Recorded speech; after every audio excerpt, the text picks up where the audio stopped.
26 में बच्चों में से 24 बच्चों का क्लियर होना कोई आसान बात नहीं है। जी जी। ये एक भोजन नहीं है, बैठा दिया तो जिमा पहले दिया। साल है, पहले साल में मेरे बच्चे ने इतना ज़्यादा कुछ मतलब सैनिक स्कूल का एग्ज़ाम क्लियर किया है। किस में हुआ है?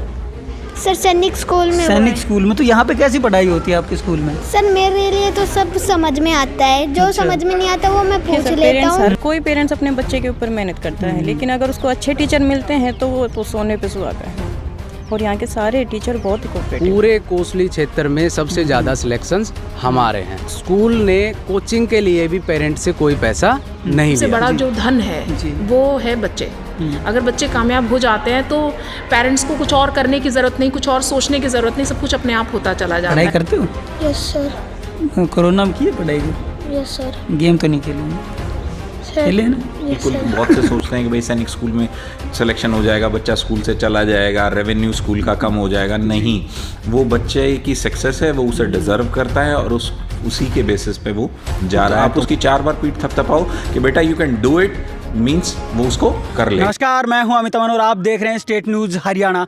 आज फिर एक बार हम पहुंचे हैं पाथफाइंडर स्कूल में, जहां कि आप यहां पे साफ तौर पे जो यहां का बोर्ड है वो देख सकते हैं, आई लव पाथफाइंडर। और यहां जो आपको लोग खड़े हुए नज़र आ रहे हैं, ये लोग हैं उन बच्चों के पेरेंट्स जिनका कि सैनिक स्कूल के अंदर सिलेक्शन हुआ है। और ये स्कूल जो कि आसपास के एरिया में सबसे ज़्यादा अब की बार सिलेक्शन देने वाला स्कूल है। 26 जो बच्चे थे उन्होंने अपने फॉर्म अप्लाई किए थे और उनमें से 24 बच्चों का सिलेक्शन हुआ है। सबसे पहले हम जो पेरेंट्स हैं उन्हीं से चलिए बात कर लेते हैं, फिर उसके बाद में जो बाकी सारी चीज़ें वो आपको दिखाने की कोशिश करेंगे। सर पहले तो आप अपना नाम बताएं। मेरा नाम अमित यादव है। जी अमित जी, आपके बच्चे यहाँ पे स्कूल के अंदर पढ़ते हैं? 8th क्लास में पढ़ते हैं। अंशुल यादव नाम है बेटे का। इस बार उन्होंने 8th क्लास के अनुसार 9th क्लास में जो एडमिशन लेना था उसमें उन्होंने सैनिक स्कूल का टेस्ट क्वालिफाई किया है। अच्छा, इसमें स्कूल का कितना योगदान है? स्कूल का टोटली स्कूल का योगदान है। देखो मैं तो टाइम दे नहीं पा रहा बेटे को घर पे, तो स्कूल का बहुत ज़्यादा। और मेन संदीप सर, यहाँ के स्टाफ, टीचर्स वगैरह सभी पूरा कॉर्पोरेट कर रहे हैं और उन्हीं की बदौलत है ये। देखो मैंने तो कभी देखा भी नहीं, उसको चेक भी नहीं किया इतना ज़्यादा। नॉर्मल सा बस फीस भर दी और नॉर्मल क्या होमवर्क बाकी है बेटा, क्या कुछ है उसके अनुसार वो है। अच्छा, बच्चे ने क्या बताया? कभी स्कूल के बारे में कुछ बताया हो या आपको कुछ अलग से यहाँ के बारे में कोई शिकायत की हो या वैसे कुछ बताया? नहीं, देखो शिकायत तो कोई ऐसी नहीं आई यहाँ पे। बल्कि टीचर्स इतना ज़्यादा, पहले जो स्कूलों में हम पढ़ा रहे थे बच्चों को, अब तक मान लो किसी ने इतना फीडबैक नहीं लिया। एक तो ये क्राइसिस आया लॉकडाउन का, तो उसके बाद मान लो बच्चों को एक हैंडल करना बहुत ज़रूरी था। लेकिन यहाँ के जो टीचर्स थे लगातार फीडबैक ले रहे थे बच्चों से कि क्या कुछ कर रहे हैं आपके बच्चे। और जो भी मान लो होमवर्क और ऑनलाइन क्लासेस चल रही थी उसमें सभी कुछ यानी कि और जो स्कूलों से काफ़ी बेटर लगा। और इसीलिए अब बिलीव बना हुआ है इस स्कूल पे। और इस बार देखना यानी कि यहाँ पे मेरे को लगता है, पीछे तो मैंने संदीप सर से यही कहा था, मतलब सर पता नहीं 8th क्लास में मैंने एडमिशन कराया था अपने बच्चे का, तो मैंने यही पूछा था 2-3 मीटिंग में, सर कुछ ठीक रहेगा नहीं रहेगा? बोले आप मेरे बोले आप मेरे ऊपर बिलीव करिए। और वही बिलीव की बदौलत आज मेरे बेटे ने सैनिक स्कूल का टेस्ट क्लियर किया है। कहाँ से हैं वैसे आप? मैं कोसली से हूँ सर। जी, कोसली से हैं। मैम भी हमारे साथ में एक मौजूद हैं। मैम आप कहाँ से हैं, आप बताएं। मैं डाना से हूँ जी जी। तो क्या आपके बच्चे का भी सिलेक्शन हुआ? हाँ, मेरे बच्चे का भी सिलेक्शन हुआ है। मैंने न्यू एडमिशन करवाया था, अभी पहले आरईडी में पढ़ता था। लेकिन जितना रिस्पांस 1 साल के अंदर मिला है मेरे को, उतना रिस्पांस मेरा बड़ा बेटा है वो आरईडी से पढ़ा हुआ है, ये भी आरईडी में था, लेकिन इतना रिस्पांस मैंने कहीं नहीं देखा है स्कूल। मैंने पढ़ाया भी है और पढ़ाया भी है। अलग क्या लगा यहाँ पे, क्योंकि बच्चे ने वहाँ का भी बताया होगा, और यहाँ पे आने के बाद में अलग क्या फील? वहाँ क्या होता था, जैसे करते थे कि हमारे रूल रेगुलेशन ऐसे बोलते थे, लेकिन यहाँ क्या करते हैं, हर 1 मिनट की खबर बच्चे की हमारे पास होती थी। पढ़ रहा है, नहीं पढ़ रहा है, होमवर्क कर रहा है, नहीं कर रहा है। लेकिन वहाँ से हमने कभी कोई ऐसी रिस्पॉन्स नहीं मिला, तब हमने इसको यहाँ डलवाया था। तो यहाँ डालते ही रिस्पॉन्स हुआ गया बहुत अच्छा। वो जो आपके सामने आ जा रहा है स्पष्ट दिख रहा है। 26 में बच्चों में से 24 बच्चों का क्लियर होना कोई आसान बात नहीं है। ये एक भोजन नहीं है, बैठा दिया जिमा दिया। बहुत मेहनत करनी पड़ती है। बिल्कुल। और भी लोग आप बताएं, आप कहाँ से हैं? मेरा गांव कुहाड़ है जी। और मेरी यहाँ पोती पढ़ रही है 5वीं क्लास में जी। और उसने सैनिक स्कूल का क्वालिफाई किया है। और मेरे को लगता है स्कूल अच्छा, कितने साल से जो आपका बच्चा था वो यहाँ? नहीं, फर्स्ट में एडमिशन हुआ। अच्छा। हाँ, पहले वहाँ कृष्णा स्कूल में पढ़ते थे, अभी यहाँ पढ़ रहे। और यहाँ इसने जो प्रिंसिपल हैं इनसे काफ़ी मतलब अच्छा मतलब हमें वो मिल रहा है हर चीज़ का। और बढ़िया मतलब बच्चों का देखभाल और हर साइड से पढ़ाई में बहुत ही बढ़िया कर रहे हैं। लॉकडाउन ना होता तो शायद बच्चे और कुछ आगे जाते। अच्छा, आपने लॉकडाउन की बात की, तो लॉकडाउन के अंदर भी क्या ऐसी ही केयर थी बच्चों की? नहीं, लॉकडाउन के अंदर जैसे बच्चों को हम टेलीफोन से क्लास से चलती थी, तो वो बच्चे क्या गाने वगैरह ज़्यादा सुनते थे, कर ही नहीं पाते थे बिल्कुल भी। देते थे उनको टेलीफोन, फिर एक बार बोले ओके मैम, उसके बाद गेम चालू। ठीक है। अच्छा, उस समय पे बच्चों की पढ़ाई हो नहीं हाँ, पाती थी। तो जैसे ही स्कूल खुला है, इतनी मेहनत किया है कि बहुत ही ज़्यादा, और बच्चों का बहुत ही, हम बिल्कुल खुश हैं इस स्कूल से और बहुत ही बढ़िया। चलिए, और भी लोग मौजूद हैं। मैम, आप बताएं कहाँ से हैं? मैं सर गुड़ियानी से हूँ। गुड़ियानी से। आपका बच्चा यहाँ पे पढ़ता है?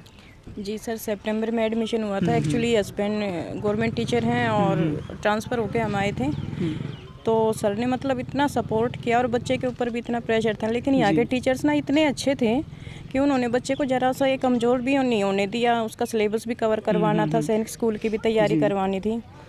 बस हम कह सकते हैं कि हमारी मेहनत कम और स्कूल की ज़्यादा थी।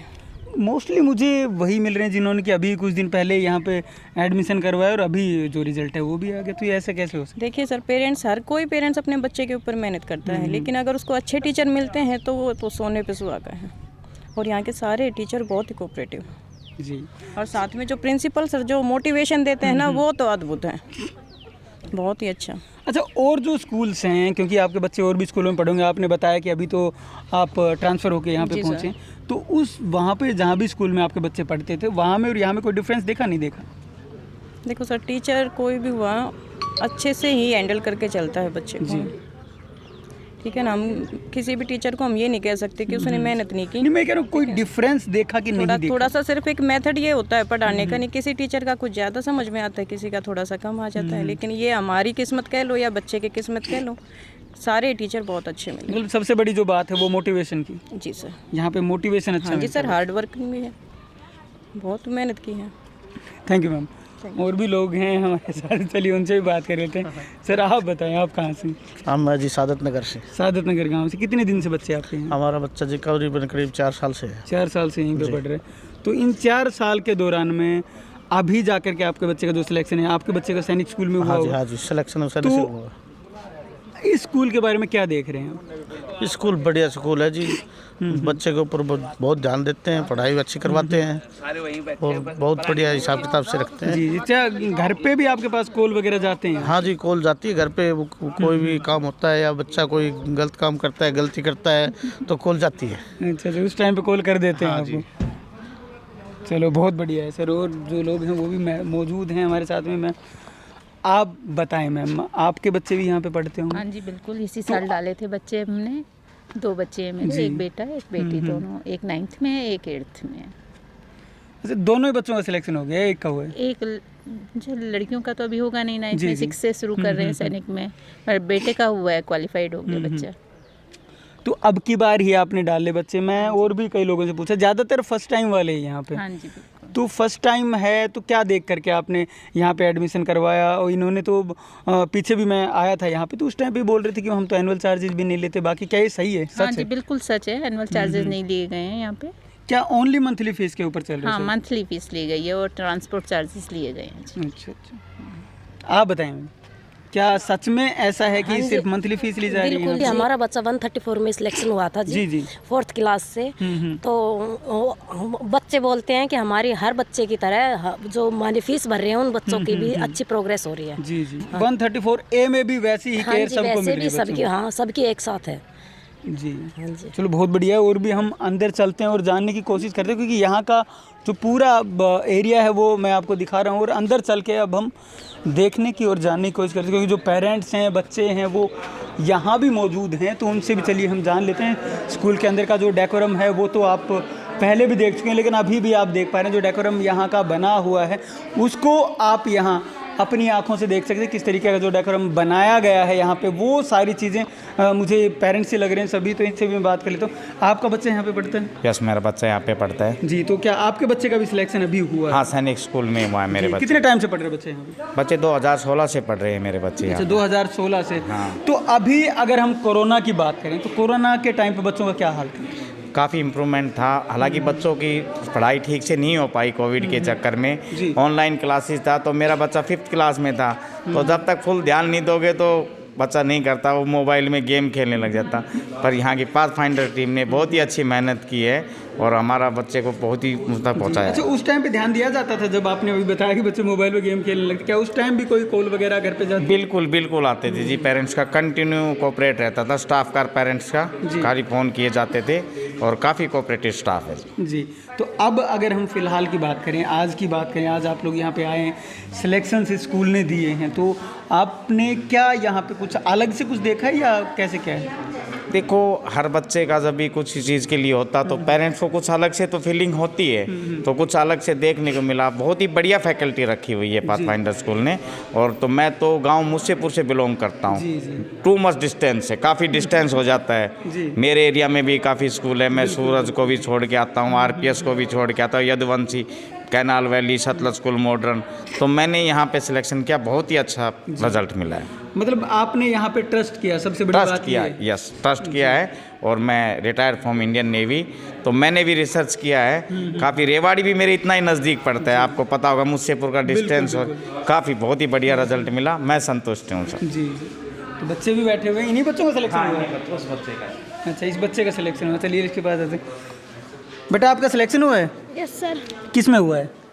सर सैनिक स्कूल में। सैनिक स्कूल में। तो यहाँ पे कैसी पढ़ाई होती है आपके स्कूल में? सर मेरे लिए तो सब समझ में आता है, जो अच्छा। समझ में नहीं आता वो मैं पूछ लेता हूँ, तब भी नहीं आता तो सर मैं मैम से कह देता हूँ सर। अच्छा, फिर अच्छा लगता है मेरे को ये। कोरोना टाइम में पढ़ाई की थी या खेले थे सिर्फ? सर पढ़ाई भी की थी, खेले भी थे। अच्छा, खेले भी थे। जब यहाँ से सर काम देते थे आपको, तो उस टाइम पे काम करते थे या उस टाइम पे गेम खेलते थे आप मोबाइल के सर अंदर? काम करते थे, फिर रात को अगर जब भी टीवी का सिंगल नहीं आता था तब तो खेल लेते थे। अच्छा, उस टाइम पे गेम खेलते थे। तो बच्चे भी अपनी जो बातें वो साफ तौर पे बता रहे हैं कि कैसे हम क्या करते थे। चलिए, और भी लोग यहाँ पे मौजूद हैं, उनसे भी हम बात करने की कोशिश करेंगे। ये भी शायद पेरेंट्स ही बैठे हैं, आप भी पेरेंट्स हैं सर? चलिए, उनसे भी हम पहले बात कर लेते हैं और सारी चीज़ें जानने की एक एक करके कोशिश करते हैं। सर आप बताएं, आपका बच्चा यहाँ कितने साल से? मेरा बच्चा सर अभी 1 साल से ही है जी। उससे पहले गुड़गांव रहे, कोरोना के बाद यहाँ आए थे जी। उसके बाद कोरोना के बाद में आपने बच्चे को यहाँ पे एंटर करवाया, तो क्या देख के करवाया? ये स्कूल का माहौल और स्कूल की जो टीम है उसका पूरा सपोर्ट मिला जी। हाँ जी। आप एक ही बच्चे के पेरेंट्स हैं? जी। तो आप बताएं, क्या देखा था आपने यहाँ पे जब स्कूल में आए फर्स्ट टाइम? स्कूल के बारे में बहुत कुछ सुना था हमने, बोले बहुत अच्छी फैसिलिटी भी, सब चीज़ बहुत अच्छे से है। टीचर्स बच्चे की अच्छे से वो देखभाल करते हैं और अच्छे से मतलब उनको करते हैं, पढ़ाते हैं जी। हाँ जी। तो पहले साल है, पहले साल में मेरे बच्चे ने इतना ज़्यादा कुछ मतलब सैनिक स्कूल का एग्ज़ाम के लिए किया है, तो इस वजह से आप लोग, बच्चा हमारे साथ में मौजूद। आपका सिलेक्शन हुआ है? किस में हुआ बताएं पहले? सैनिक स्कूल में। सैनिक स्कूल में। कितने साल से पढ़ रहे हो आप यहाँ पे? ये पहला साल है। पहला साल है। पहले साल में इतना इम्प्रूवमेंट कैसे हुआ? यहाँ पे हॉस्टल में रहते हैं तो वहाँ पे टीचर्स सिखाते हैं एक्स्ट्रा में, और यहाँ पे स्कूल में भी सिखाते हैं टीचर्स। अच्छा, पढ़ाई करते हो? Yes sir. कोरोना में की है पढ़ाई को? Yes sir. गेम तो नहीं खेलेंगे? खेले हैं ना? Yes sir. पढ़ने के टाइम पे भी? नो सर, पढ़ने के टाइम पे नहीं। तो आप देख सकते हैं साफ तौर पे जो बच्चे हैं वो अपनी चीज़ें हैं वो बता देते हैं एक तरीके से, लेकिन फिर भी उसके बावजूद भी जो सिलेक्शन है वो काफ़ी। और यहाँ हम अंदर जाने की कोशिश करेंगे। यहाँ जो प्रिंसिपल का रूम है वो यहीं पे मौजूद है, वहाँ भी जाएंगे, लेकिन पहले पूरा का पूरा जो डेकोरम है वो मैं आपको दिखाने की कोशिश करता हूँ कि यहाँ का आप इधर जो रिसेप्शन है उसका भी डेकोरम देख सकते हैं, और साथ में जो पूरा यहाँ का माहौल है उसको आप एक बार सरसरी दृष्टि से अगर देखने की कोशिश करेंगे तो यहाँ भी आप देख पाएंगे कि किस तरीके से जो माहौल है वो तैयार करने की कोशिश की गई है। और वहाँ पे एक यहाँ से जो हमें रजिस्ट्रार हैं वो वहाँ पे नज़र आ रहे हैं। हम पहले भी आए थे और इनसे हमने बात की थी और आज भी मैं इन्हीं से बात करूँगा। सर, आप पहले भी हम आए थे यहाँ पे और उस टाइम भी मिले थे, आपने रिज़ल्ट के बारे में बातें की थी। आज 26 में से 24 बच्चों का सिलेक्शन आप लोगों ने करवा दिया, और मोस्टली जहाँ भी जिस भी पेरेंट्स से मैं पूछने की कोशिश करूँ वो कह रहे कि इसी साल हमने एडमिशन करवाया था। तो ऐसा क्या है? देखिए अमित भाई, धन्यवाद आपका, आप यहाँ हमारे एक छोटे से बुलावे पधारे, तो मैं चाहूँगा कि पूरे पाथफाइंडर परिवार की तरफ से आपका धन्यवाद करना चाहूँगा। दूसरा क्या था कि पेरेंट को तो हम पहले भी, मैंने आपको जब लास्ट आपने मेरा इंटरव्यू लिया था उस टाइम मैंने एक बात आपको बोली थी कि पेरेंट का विश्वास था कि पाथफाइंडर इस बार क्या कुछ नया करेगा, तो वो चीज़ें हमने करके दिखाई है, ना कि करनी और कथनी में हमारी में कोई अंतर नहीं है। दूसरी बात ये है कि 26 बच्चों में से 24 बच्चों का सिलेक्शन होना एक बहुत बड़ा अचीवमेंट है इस इलाके के लिए भी, और हम तो पेरेंट का धन्यवाद करते हैं कि उन्होंने हमारे ऊपर विश्वास किया और विश्वास के ऊपर हम सब लोग खरे उतरे। रही बात टीचर्स की, लास्ट टाइम भी मैंने ये कहा था कि मेरा टीचर और मेरे बच्चे वर्ल्ड के बेस्ट टीचर हैं और वर्ल्ड के बेस्ट बच्चे हैं, क्योंकि हमें बच्चों के ऊपर विश्वास करना पड़ेगा, तभी बच्चे उस चीज़ को अपना आउटपुट दे पाएंगे। जी, तो अगर हम यहाँ के एरियाज़ की बात करें, क्या सबसे ज़्यादा सिलेक्शन आप ही ने दिए? पूरे कोसली क्षेत्र में सबसे ज़्यादा सिलेक्शंस हमारे हैं जी। और रही बात, मैं फिर उस बात के ऊपर आऊँगा कि मैंने जो बताया था, स्कूल ने कोचिंग के लिए भी पेरेंट से कोई पैसा नहीं लिया जी। हमने केवल जो फीस थी उसी फीस में बच्चों को पढ़ाया। जो हमें अपनी तरफ से नोट्स प्रोवाइड करने थे वो भी हमने स्कूल ने बच्चों को प्रोवाइड किया, उसके लिए भी हमने कोई पैसा नहीं लिया। देख लो सर, मैं पेरेंट्स से पूछूंगा, आप पेरेंट्स से पता कर लेना जो भी है। हम बिल्कुल पहले भी आपको बिल्कुल साफ बताया था कि भाई हमने कोई पैसा पेरेंट्स से नहीं लिया। संदीप सर का क्या है कि उनकी एक सोच थी, इस इलाके में आए, मैंने पहले भी बताया था कि जिसकी नीति और नीयत ठीक हो उसका साथ ईश्वर भी देता है, तो वही चीज़ें इनके साथ है। इन्होंने टीचर्स पे भरोसा जताया, पेरेंट ने साथ दिया और रिजल्ट आपके सामने है। शायद और शायद इतना बड़ा रिजल्ट इस इलाके में किसी ने नहीं दिया, और हम तो ये कहना चाहेंगे अभी हमारी शुरुआत हुई है, आगे आगे और भी अच्छे रिजल्ट इस इलाके को देंगे। आगे की अगर बात करूं, अभी तो सिर्फ सैनिक स्कूल की बात हुई है, तो आगे अगर इसी सवाल से मैं निकालूं, क्या आपको कोई अंदर से वो भी है कि हमने अपने बच्चों को इतना सिखाया, इतना पढ़ाया, आगे चल करके यही बच्चे हमें और भी रिजल्ट्स दे सकते थे, लेकिन अब तो सैनिक स्कूल में चले गए? सर, सैनिक स्कूल का सिलेक्शन भी एक बहुत बड़ा सिलेक्शन है बच्चे के लिए। बच्चे ने बहुत अच्छी सी मेहनत की है, तब जाके सैनिक स्कूल का पेपर इन्होंने क्रैक किया है। हमें खुशी है, हमने बहुत अच्छा सा पौधा तैयार किया है। आने वाले समय में वो बच्चा समाज को फल देगा। उसका जो सिलेक्शन हुआ है वो टीचर्स की बदौलत हुआ है, उनके पेरेंट की बदौलत हुआ है। कोविड टाइम में भी पेरेंट ने भी बच्चों के साथ बहुत सारी मदद की है, ताकि वो अपनी ऑनलाइन क्लासेस भी टाइम पे लेते रहें। तो अब आगे के क्या प्लान्स हैं? सर, आगे के प्लान तो हमारे पहले भी बताया था मैंने आपको, इस इलाके में शिक्षा के स्तर को ऊपर उठाना है। चाहे किसी भी क्षेत्र में हम एजुकेशन के लिए हमें कुछ भी करना पड़े, जो भी हमारी मदद रहेगी, हम पेरेंट से फिर यही बात कहते हैं कि आप आइए, आके देखिए, स्कूल के परिणाम देखिए। ये ना देखिए कि मैं किसी को क्रिटिसाइज़ तो नहीं करना चाहूँगा, लेकिन बात तो आई उसको बता देता हूँ। हमने हमेशा फेयर रिजल्ट दिए हैं। ये कभी नहीं दिखाया कि उस क्लास में बच्चे तो होते हैं 70, लेकिन रिजल्ट छप जाते हैं उसके 170 जी। तो वो चीज़ें हमने पहले भी नहीं दिखाई, और फिर हम तो यही कह रहे हैं कि हमारे पास केवल फीस और किराया है।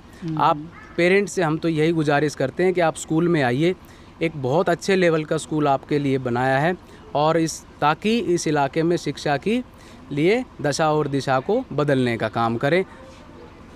सर, अंदर चल के मैं एक बार प्रिंसिपल सर से भी बात कर लेता हूँ, वहाँ भी हम देखते हैं कि क्या वहाँ जो पूरा का पूरा जो यहाँ पे जानने को मिला है, क्या वहाँ भी हम ऐसी ही जो चीज़ें हैं वो जानने के लिए। जो वाइस प्रिंसिपल हैं हमारे साथ वो भी मौजूद हैं, मोनिका जी, इनसे भी हम बात कर लेते हैं। मैम, स्कूल के जो चर्चे हैं वो थोड़े दूर तक होने लगे, क्या कारण? This is all the hard work and persistent work which our students and our teachers are doing. This is all about the hard work only. I always tell my students to take the small step every day, because every small step which they are taking takes them closer to their goals. So सबसे बड़ी चीज़, the biggest challenge the students are facing is the focus. थोड़े समय के लिए they are focusing on the studies, फिर रुक जाते हैं, तो सबसे बड़ी प्रॉब्लम जो है वो ये है। तो what is the basic funda? Basic funda is, हमें अपने बच्चों को रेगुलर प्रोत्साहन देना चाहिए। We just push them to do something, खाली नहीं छोड़ना है। तो हम भी वही कर रहे हैं कि हम बिल्कुल भी बच्चों को अकेला नहीं छोड़ते हैं, मीन्स कि वो लोग अपने गोल से भटक जाएं, ऐसा बिल्कुल नहीं होना चाहिए। तो हम भी वही करते हैं, बार बार उनको पुश करते रहते हैं, उनको अप्रिशिएट करते हैं जिससे कि वो आगे बढ़ते रहें और अपना नाम कमाएं, स्कूल का नाम करें। अच्छा, कोई भी स्कूल हो वो एक पेरेंट्स के तौर पे जो उनके पेरेंट्स हैं, अभिभावक हैं बच्चों के, उनसे क्या चाहता है, मतलब क्या एक्सपेक्टेशंस होती हैं उनकी? सिर्फ एक चीज़ कि वो अपने बच्चों पे घर पे ध्यान दें, कोई गलत एक्टिविटी ना करे बच्चा, जितना टाइम वो अपनी स्टडीज़ को दे उतना प्रॉपरली दे। पेरेंट्स को पता होना चाहिए कि अगर बच्चा थोड़े टाइम के लिए मोबाइल पे कुछ देख भी रहा है तो पेरेंट्स को पता होना चाहिए वो क्या देख रहा है। सबसे मैं हमेशा पेरेंट्स को भी ये बात कहती हूँ कि सबसे बड़ा जो धन है वो है बच्चे। अगर बच्चे कामयाब हो जाते हैं तो पेरेंट्स को कुछ और करने की ज़रूरत नहीं, कुछ और सोचने की ज़रूरत नहीं, सब कुछ अपने आप होता चला जाता है। इसलिए they must be focused on their children. उनको पता होना चाहिए उनके बच्चे क्या कर रहे हैं, सिर्फ घर पे थोड़ा वो ध्यान दें बच्चों की स्टडीज़ पे।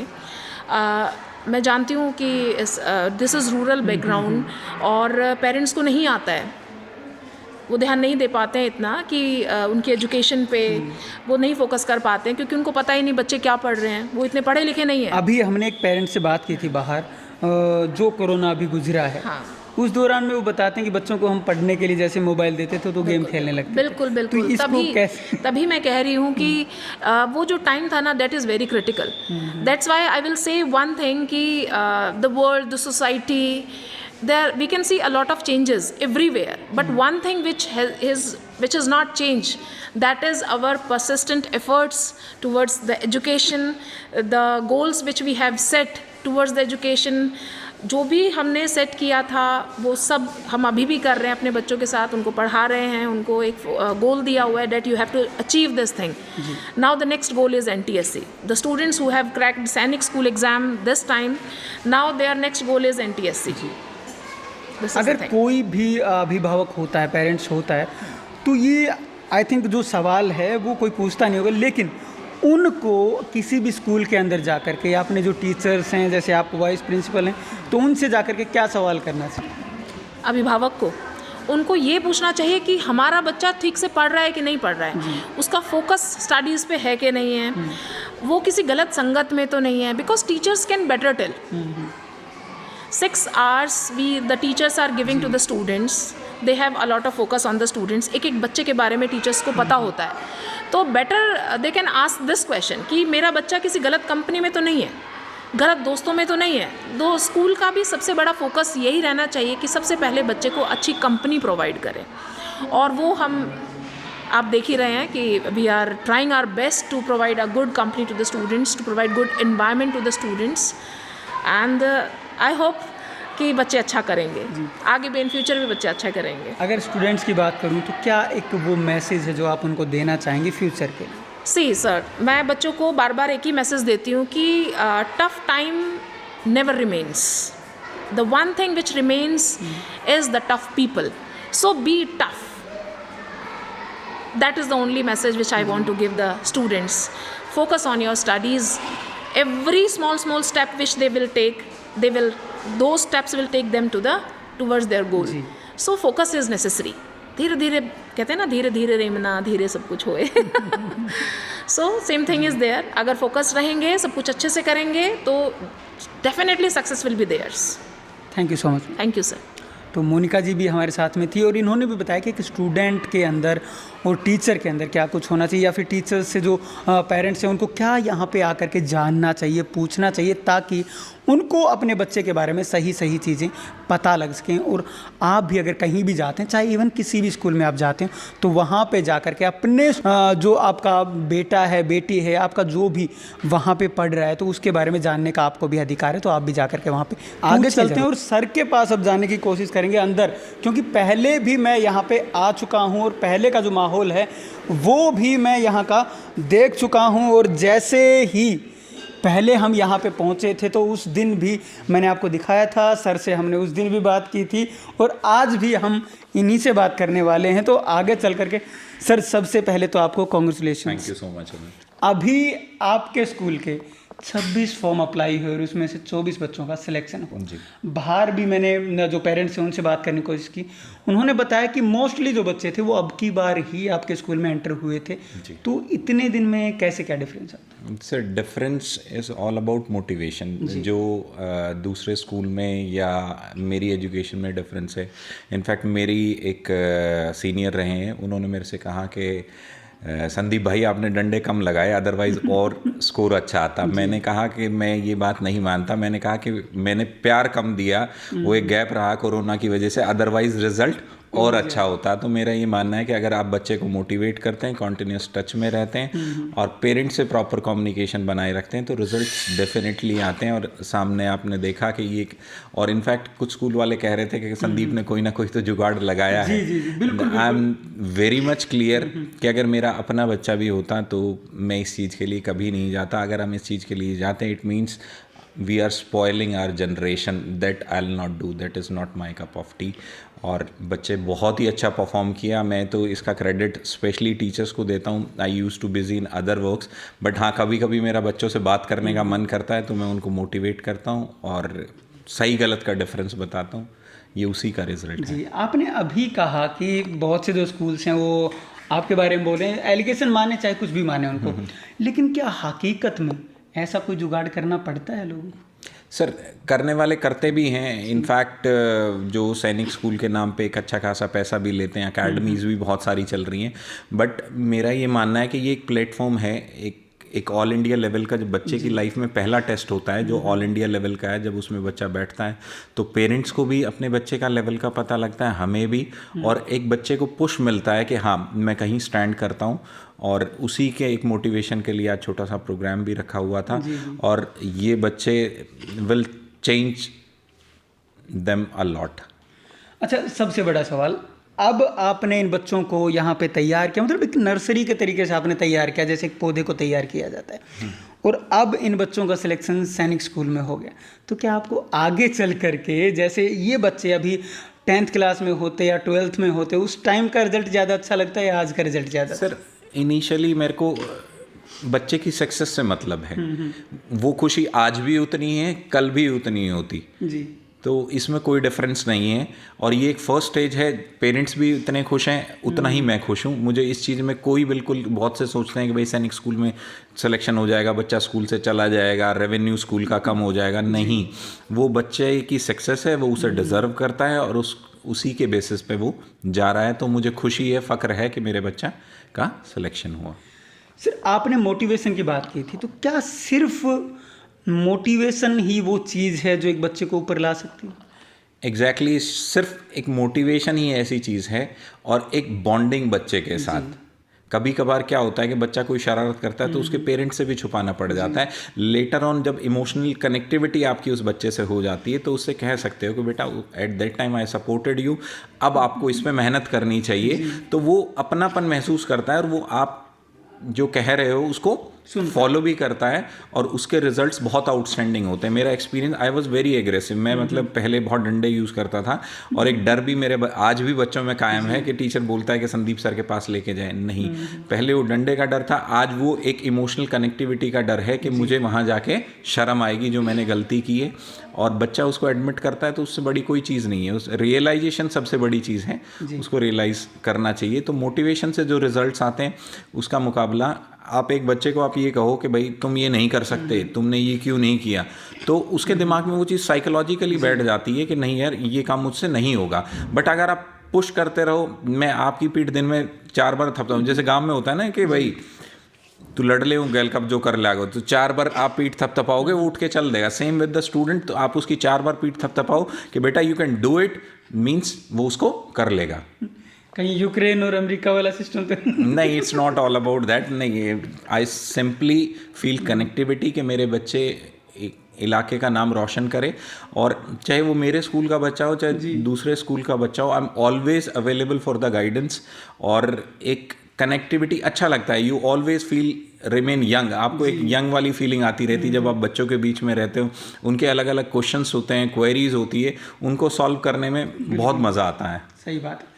तो अभी अगर हम बात करें, क्योंकि जो पेरेंट्स हैं वो भी यहाँ पे जो अपनी वीडियो उसको भी देखेंगे। बाकी जो चीज़ें हैं उनके लिए मतलब क्या होना चाहिए, पेरेंट्स को क्या सोचना चाहिए एक बच्चे के बारे में अगर मैं बात करूँ, क्योंकि यहाँ तो आप मोटिवेशन देते हैं बच्चे को, लेकिन बहुत से बच्चे ऐसे मेहनत बहुत की होती है लेकिन उसके बावजूद भी वो सिलेक्ट नहीं हो पाते और जो पेरेंट्स का प्रेशर होता है वो बहुत ज़्यादा होता है। मेरा ये मानना है कि पेरेंट्स को प्रेशर नहीं डालना चाहिए। जैसे मैं थोड़ी देर पहले आपसे बता रहा था कि एक मित्र का कॉल आया कि आपको डंडे यूज़ करने चाहिए थे, तो मैं पेरेंट्स से भी मेरी यही रिक्वेस्ट है कि हमेशा पेरेंट्स को अपने बच्चे को मोटिवेट करना चाहिए और कभी भी एजुकेशन के बिहाफ पे अगर अच्छा पढ़ रहा है तो ज़्यादा प्यार मिलेगा, कम पढ़ रहा है तो कम प्यार मिलेगा, ऐसा नहीं होना चाहिए। Somehow we are responsible for that. हम ये अक्सर मैंने देखा है, परवरिश करते हैं, बच्चा अगर कामयाब हो जाता है तो पेरेंट्स बहुत फ़ख्र से कहते हैं कि भाई देखा मेरो छोरो तो यो कर दियो। बट दूसरी तरफ अगर वो अपनी लाइफ में कुछ बेकार करता है या नहीं वो अचीव कर पाता है तो उसको उतना ही वो क्रिटिसाइज करते हैं। लोगों की धारणा है गांव में, तो कभी भी अपने बच्चे को क्रिटिसाइज नहीं करना चाहिए, उसको सपोर्ट करना चाहिए, उसको सही गलत का डिफरेंस समझाना चाहिए। That is equally important.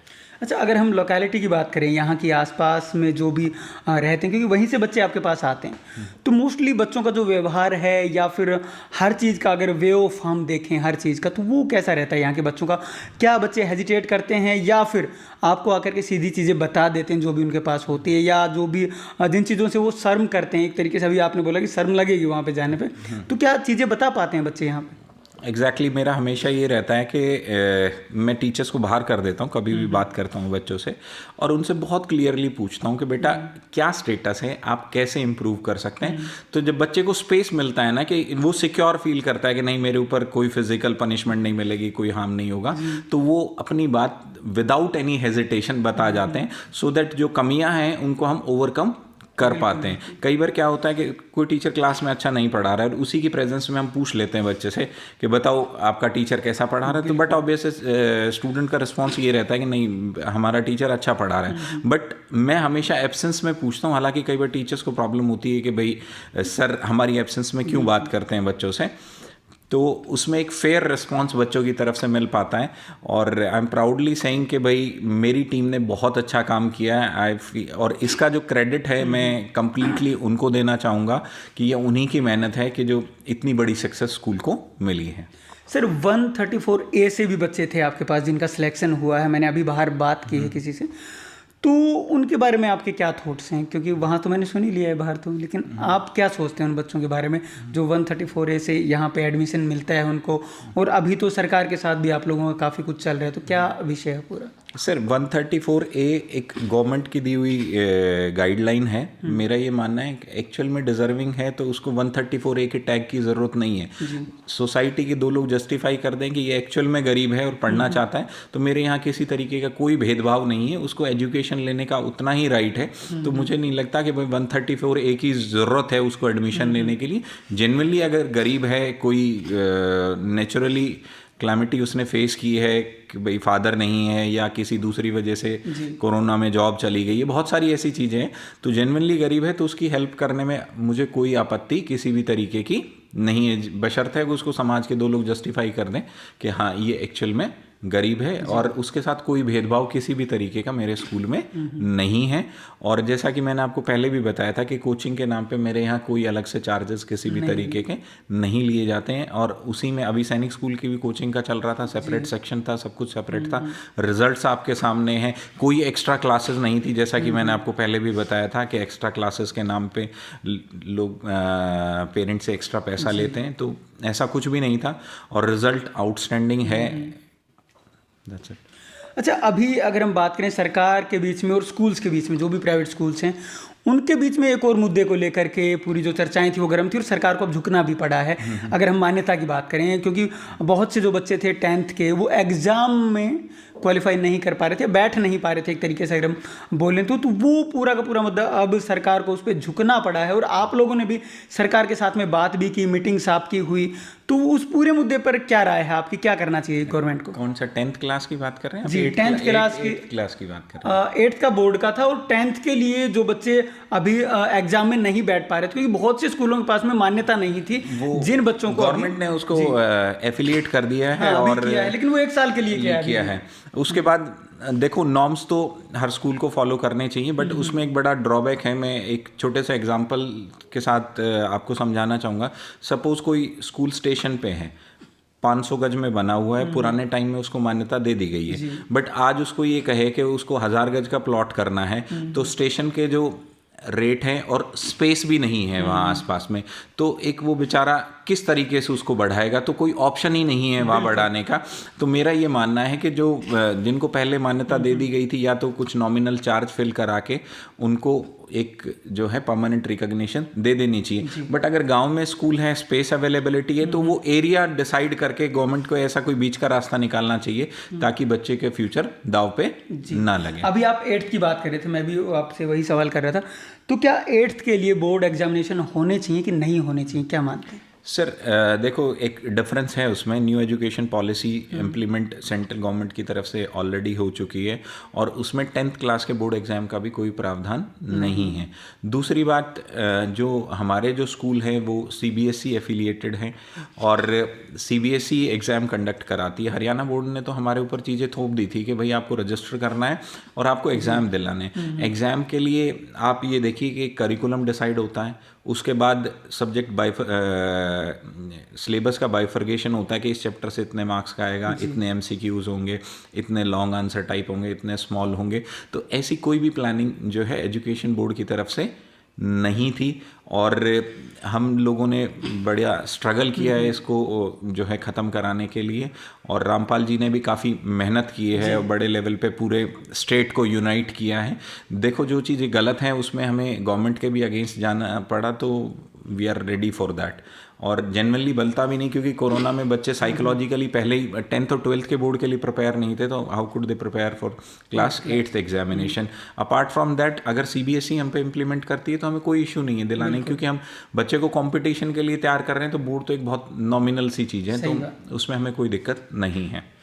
CBSE 10th का भी जो बोर्ड है वो नहीं लेना चाहती, तो आप, अगर मैं आपकी अपनी राय पूछूं तो क्या राय है, 12th के अंदर बोर्ड एग्जामिनेशन होने चाहिए या फिर सिर्फ जहाँ पे हम यूनिवर्सिटीज़ के अंदर जाते हैं वहीं पे ऐसा कुछ होना चाहिए? सर मैं आपको बता दूं कि जैसे अभी जो 12th का रिज़ल्ट है वो मेनली सिर्फ दिल्ली यूनिवर्सिटी में एडमिशन के लिए काम आता है या कॉलेज में एडमिशन के लिए काम आता है।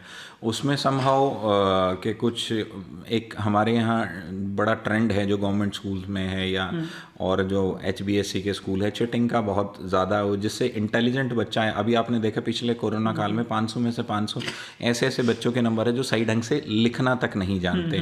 तो इस मैं ये मानता हूँ इससे जो है एजुकेशन की जो क्वालिटी पे है वो एक क्वेश्चन मार्क लग रहा है। और इसी को देखते हुए 17 यूनिवर्सिटीज़ हैं जो अपना एंट्रेंस जो है स्टार्ट करने जा रही है। पहले DU नहीं रखती थी। उससे क्या है कि जो अपने एरिया के बच्चे हैं उनको फ़ायदा मिलेगा, और जो बच्चे चिटिंग करके ऊपर जा रहे हैं उनको कहीं ना कहीं जो है बैकफुट पे आना पड़ेगा, और ये पढ़ने वाले बच्चे के लिए बहुत अच्छी चीज़ है। तो एक कंपटीशन का माहौल है स्कूल में। तो मेरा मानना है कि बच्चे की ऑल अराउंड जो डेवलपमेंट है, whether it relates to spoken, और दूसरा आप देखेंगे कि संस्कार कल्चर जो है वो ख़त्म होता जा रहा है। एक चिड़चिड़ापन बच्चों में बढ़ा है। लॉकडाउन में आपका भी बच्चा होगा, मोबाइल आप दे दो, थोड़ी देर बाद उससे जब आप वापस मांगते हो तो उसका बिहेवियर अलग होता है। तो somehow we are responsible for that, कि हमें, क्योंकि समय नहीं है, दौड़ रहे हैं कि भाई हाँ समय नहीं है, उसको ठीक है आप ये रखो करो, बट वट ही और she is doing that is important. उस पर नज़र रखना, उसके साथ बैठना, उसकी चीज़ों को बांटना। अभी आपने कहा कि जो स्कूल्स हैं उनको मे बी जो बोर्ड है वो नहीं वो करना चाहिए कंडक्ट, लेकिन उसके बावजूद अब मैं देख पा रहा हूँ, या काफ़ी स्कूल, हर स्कूल की नहीं कहूँगा लेकिन मोस्टली स्कूल ऐसे हैं, अगर नॉन बोर्ड एग्जामिनेशन होता है तो हमने देखा है काफ़ी टाइम पे कि बच्चा डिजर्व नहीं करता 33% मार्क्स, लेकिन उसको 90% अबाउ दे दिए जाते, तो वो बच्चे कहाँ तक स्टैंड कर पाएंगे आगे? सर इसमें मैं मानता हूँ कि बोर्ड को एक ऐसी जो है ऑब्जर्वेशन टीम बनानी चाहिए, those who are doing good for education, कि उसका एक ऑब्जर्वेशन क्राइटेरिया स्ट्रांग होना चाहिए, उसका असेसमेंट होना चाहिए, उसको क्रॉस वेरीफाई किया जाना चाहिए। जैसा कि CBSE ने लास्ट ईयर जैसे मार्क्स लगवाए थे, तो CBSE की तरफ से टीम खुद RO साहब ने विजिट किया था स्कूल्स को, पेपर्स क्रॉस चेक किए गए थे, तो उसकी एक प्रॉपर रिकॉर्डिंग होनी चाहिए कि भाई क्या जो है वो फेयरली हुआ या नहीं हुआ, तो उस पे वॉच आउट रखना ज़्यादा ज़रूरी है। और मैं ये मानता हूँ कि जो स्कूल ऐसा कर रहे हैं या मार्क्स दे रहे हैं वो एक जनरेशन को स्पॉइल कर रहे हैं, वो हमारे देश को स्पॉइल कर रहे हैं। ऐसा नहीं होना चाहिए। सर आगे की अगर बात करें तो क्या plans? Sir plans as such कुछ नहीं है स्पेशल। अभी जिन बच्चों का एनडीए क्वालिफाई हो रखा था उनके एसएसबी पे फोकस है, तो ऐसे ही जो चैलेंजेस नए नए सामने आते जाते हैं उन पे वर्कआउट करते हैं, प्लानिंग करते हैं, फीडबैक रखते हैं, ऑटोमेटिकली रिजल्ट्स बहुत अच्छे हो जाते हैं। बट स्पोर्ट्स का थोड़ा और इम्प्रूवमेंट का है मेरा। हालांकि हम डिस्ट्रिक्ट में नंबर 1 पे हैं, मैं प्राउडली ये बात कह रहा हूँ, but still there is a scope, तो उसमें और इम्प्रूवमेंट के चांसेस हैं and will get back with good results. जी, क्या स्पोर्ट्स में भी कुछ बढ़ाने की सोच रहे हैं कि अगर हम बात करें स्पोर्ट्स की कि अलग अलग फील्ड के अंदर, तो वो भी क्या बढ़ाने की कोशिश? हाँ, उसमें शूटिंग का है मेरा, क्योंकि बहुत से बच्चे इंटरेस्टेड है शूटिंग में अभी, तो शूटिंग का जो सेटअप है हम वो उसको जल्दी इंस्टॉल करेंगे, सो दैट हमारे इलाके के बच्चे वैसे भी मतलब स्पोर्ट्स में काफ़ी एक्टिव रहते हैं। तो मैं ये चाहता हूँ कि वो स्कूल को नेशनल लेवल, इंटरनेशनल लेवल पे प्रेजेंट करें। Thank you sir. पहले भी हम आपके पास आए थे, आज भी आए, तो सारी चीज़ें जो है वो जानने का मौका मिलता है आपसे बार बार। Thank you sir. तो यहाँ हम संदीप जी के पास भी आए थे, जो कि यहाँ के आप इनको डायरेक्टर भी कह सकते हैं, प्रिंसिपल भी कह सकते हैं, जो भी हैं वो यही हैं जो सारी चीज़ों को यहाँ से बैठ करके कंडक्ट करते हैं। लेकिन अगर सारी चीज़ों की बात की जाए, इन्होंने बताया कि जो मोटिवेशन है वो सबसे बड़ी चीज़ होती है किसी भी स्टूडेंट के लिए, या अगर किसी भी इंसान की बात की जाए, क्योंकि अगर आगे बढ़ना है तो उसके लिए मोटिवेशन एक बहुत बड़ी चीज़ होती है। लेकिन यहाँ आपने क्या कुछ देखा, क्योंकि पेरेंट्स से भी मैंने पूछा है और सर से भी मैंने पूछा है, अगर आपको कुछ सिमिलर लगता है तो आप बताएं, अदरवाइज आप जो भी कमेंट करना चाहते हैं वो कर सकते हैं, दिल खोल के आप कमेंट करें और जो भी आपको लगता है वो आप बताएं। लेकिन यहाँ पे आकर के नहीं, बल्कि जो पेरेंट्स हैं उनसे आप जा कर के पूछें कि क्या सही में उनके बच्चे के सिलेक्शंस हुए हैं या फिर इस स्कूल के कितने सिलेक्शंस हुए हैं, और उसके साथ साथ ये भी पूछें कि यहाँ पे जो स्टडी है वो कैसी हो रही है। नमस्कार, धन्यवाद, जय हिंद, जय भारत।